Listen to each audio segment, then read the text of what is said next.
Assalamualaikum warahmatullahi wabarakatuh. Halo, apa kabar sahabat Busur Story dimanapun kalian berada. Semoga kita semua selalu dalam keadaan sehat. Sahabat sekalian, pada episode sebelumnya Busur Story sudah bercerita tentang biografi dan fakta dari Abu Nawas. Kali ini kami akan menceritakan salah satu dongeng dari sekian banyak dongeng-dongeng tentang Abu Nawas yang tersebar di Indonesia. Untuk sementara ini, tim Busur Story belum bisa memberikan informasi yang valid apakah dongeng-dongeng Abu Nawas yang tersebar itu merupakan dongeng Abu Nawas yang terdapat di dalam buku 1001 Malam atau bukan. Maklum saja, saking terkenalnya Abu Nawas, semua cerita humor yang asalnya entah dari mana seringkali dinisbatkan kepada Abu Nawas. Buku dongeng 1001 Malam sendiri merupakan buku yang memuat berbagai macam dongeng yang ditulis dan dikumpulkan oleh para sastrawan dunia pada masa itu, terutama dari India dan Persia, dan sudah diterjemahkan ke dalam beberapa bahasa, termasuk dalam bahasa Indonesia. Secara konten, buku Alfu Lailatin wa Lailah atau buku 1001 Malam menghimpun macam-macam genre sastra yang berkembang pada masa keemasan Islam. Misalnya, fabel, cerita fantasi, romansa, hingga anekdot. Di Indonesia, terjemahan Alfu Lailatin wa Lailah diberi judul Hikayat 1001 Malam dan terdapat 8 jilid. Semoga pada episode berikutnya Busur Story punya kesempatan untuk mengulas buku Hikayat 1001 Malam beserta dongeng-dongeng yang ada di dalamnya. Dan kali ini kami akan menceritakan salah satu dongeng tentang Abu Nawas yang beredar di Indonesia, yang berjudul Pekerjaan yang Mustahil. Berikut cerita selengkapnya. Cerita ini berawal ketika Abu Nawas belum kembali dari perjalanannya. Istri Abu Nawas berkata bahwa ia bersama seorang pendeta dan seorang ahli yoga sedang melakukan pengembaraan suci. Padahal pada saat itu Baginda amat sangat membutuhkan bantuan Abu Nawas. Beberapa hari terakhir, Baginda merencanakan membangun istana di awang-awang. Hal itu dikarenakan sebagian dari raja-raja negeri sahabat telah membangun bangunan yang luar biasa. Karena Baginda tidak ingin menunggu Abu Nawas lebih lama lagi, kemudian beliau memutuskan untuk mengutus beberapa orang kepercayaannya untuk mencari Abu Nawas. Tetapi mereka tidak berhasil menemukan Abu Nawas karena ternyata Abu Nawas sudah berada di rumahnya ketika mereka baru berangkat.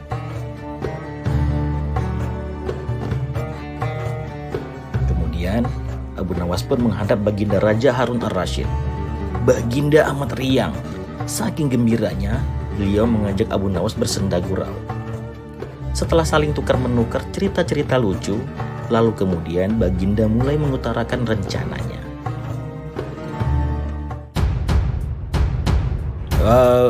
Begini Abu Nawas, aku punya keinginan untuk membangun istana di awang-awang, agar aku lebih dikenal di antara raja-raja yang lain.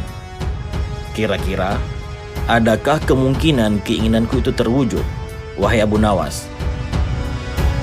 Oh, tidak masalah tuanku. Tidak ada yang tidak mungkin dilakukan di dunia ini, wahai padukaku yang mulia, kata Abu Nawas berusaha mengikuti arah pembicaraan Baginda. Kalau menurut pendapatmu hal itu tidak mustahil untuk diwujudkan, maka aku serahkan sepenuhnya tugas ini kepadamu, wahai Abu Nawas, kata Baginda Harun ar-Rasyid dengan puas. Abu Nawas terperanjat. Ia menyesal telah mengatakan kemungkinan mewujudkan istana di awang-awang. Tetapi nasi telah menjadi bubur. Kata-kata yang telah terlanjur didengar oleh Baginda tidak mungkin ditarik kembali. Baginda Harun ar-Rasyid memberi waktu Abu Nawas beberapa minggu.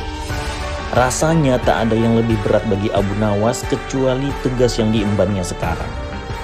Jangankan membangun istana di langit, membangun sebuah gubuk kecil pun sudah merupakan hal yang mustahil untuk dikerjakan. Hanya Tuhan saja yang mampu melakukannya. Begitu gumam Abu Nawas.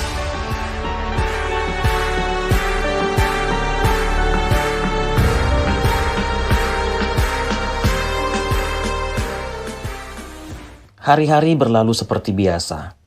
Abu Nawas tidak mengerjakan apapun kecuali memikirkan bagaimana membuat Baginda merasa yakin kalau yang dibangun itu benar-benar istana di langit. Seluruh ingatannya dikerahkan dan dihubung-hubungkan. Abu Nawas bahkan berusaha menjangkau masa kanak-kanaknya, sampai ia teringat bahwa dulu ia pernah bermain layang-layang. Dan ingatan itulah yang kemudian membuat Abu Nawas girang.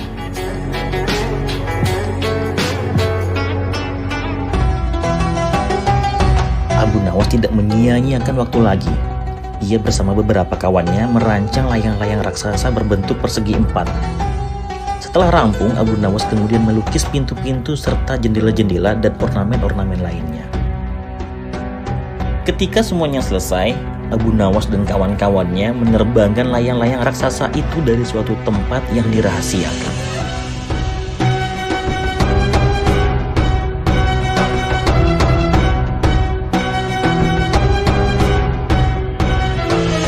Begitu layang-layang raksasa berbentuk istana itu mengagumi angkasa, penduduk negeri pun gempar. Baginda Raja girang bukan kepala. Benarkah Abu Nawas berhasil membangun istana di langit? Dengan tidak sabar, beliau didampingi beberapa orang pengawal bergegas menemui Abu Nawas. Abu Nawas pun berkata dengan bangga, "Wahai Paduka yang mulia, istana pesanan Paduka telah rampung." "Engkau benar-benar hebat, wahai Abu Nawas," kata Baginda memuji Abu Nawas. "Terima kasih Baginda yang mulia," kata Abu Nawas. "Lalu, bagaimana caranya aku ke sana?" tanya Baginda. "Dengan tambang, wahai Paduka yang mulia," kata Abu Nawas. "Kalau begitu siapkan tambang itu sekarang. Aku ingin segera melihat istanaku dari dekat," kata Baginda dengan tidak sabar. "Maafkan hamba Paduka yang mulia. Hamba kemarin lupa memasang tambang itu, sehingga seorang kawan hamba tertinggal di sana dan tidak bisa turun," kata Abu Nawas. "Lalu, bagaimana dengan engkau sendiri, Abu Nawas? Dengan apa engkau turun ke bumi?" tanya Baginda. "Oh, kalau hamba menggunakan sayap, wahai Paduka yang mulia," kata Abu Nawas dengan bangga. "Kalau begitu buatkan aku sayap, supaya aku bisa terbang ke sana," kata Baginda. "Paduka yang mulia, masalahnya sayap itu hanya bisa diciptakan di alam mimpi," kata Abu Nawas menjelaskan. "Engkau berani mengatakan aku gila sepertimu?" tanya Baginda sambil melotot. "Ya, kurang lebih seperti itu, Baginda," kata Abu Nawas menjawab dengan tangkas. "Apa maksudmu?" tanya Baginda lagi. "Begini Baginda, Baginda sendiri tahu bahwa membangun istana di awang-awang adalah pekerjaan yang sangat mustahil dilaksanakan. Tetapi Baginda tetap menyuruh hamba untuk mengerjakannya. Sedangkan hamba juga tahu bahwa pekerjaan itu mustahil untuk dikerjakan. Tetapi hamba tetap menyanggupi titah Baginda yang tidak masuk akal itu," kata Abu Nawas berusaha meyakinkan Baginda. Kemudian, tanpa menoleh, Baginda Raja pun kembali ke istana diiringi para pengawalnya. Sedangkan Abu Nawas berdiri sendirian sambil memandang ke atas melihat istana terapung di awang-awang. "Sebenarnya siapa di antara kita yang gila?" Baginda mulai jengkel. "Hamba kira kita berdua sama-sama tidak waras, tuanku," jawab Abu Nawas tanpa ragu.